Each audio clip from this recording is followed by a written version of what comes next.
নমস্কার বন্ধুরা। চলে এলাম দুপুরের মেনু নিয়ে। আজকের মেনুতে ছিল পটল ভাজা, পেঁপে সেদ্ধ, আলু সেদ্ধ, এক পিস মাছ ভাজা। কারণ আমার মেয়েটার শরীরটা একটু খারাপ হলেও পেঁপে সেদ্ধ আলু সেদ্ধ দিয়ে ভাত খাবে, আর মাছ ভাজা। আর আমরা একটুখানি মাছের পেটি, কাঁচা টমেটো, বড় বড়ি দিয়ে ঝাল করে নিয়েছিলাম। আর ওদিকে দেখাচ্ছি যে পুঁইশাকের চচ্চড়ি। পুঁইশাকের চচ্চড়িটা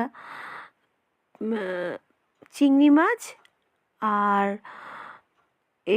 ওই কুমড়ো, শিম, বেগুন, আলু, রাঙালু দিয়ে বানিয়েছি। এটা দিদিভাইয়ের জন্য তোলা হয়েছে। আর এতে একটু সর্ষে বাটাও আছে জানো। আর নুন মিষ্টি দিয়েছি, আবার পেঁয়াজে ফোড়নের সময় তেজপাতা, পাঁচ ফোড়ন আর একটু পেঁয়াজ দিয়েছিলাম। সত্যিই খেতে অসাধারণ হয়েছিল। তো দিদিভাইদের জন্য দেখলে ওই ছোটো বাটিটায় তুলেছি। আর গরম ভাতটা আজকে ধোঁয়া ওঠা ভাতটা দেখাতে পারলাম না, এই কারণেই যখন আমি ভিডিওটা করেছি গ্যাসে তখন ভাত ফুটছিল।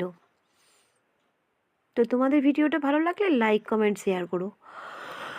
আমার ভিডিওর ওই কথাগুলো কি তোমাদের শুনতে ভালো লাগে না?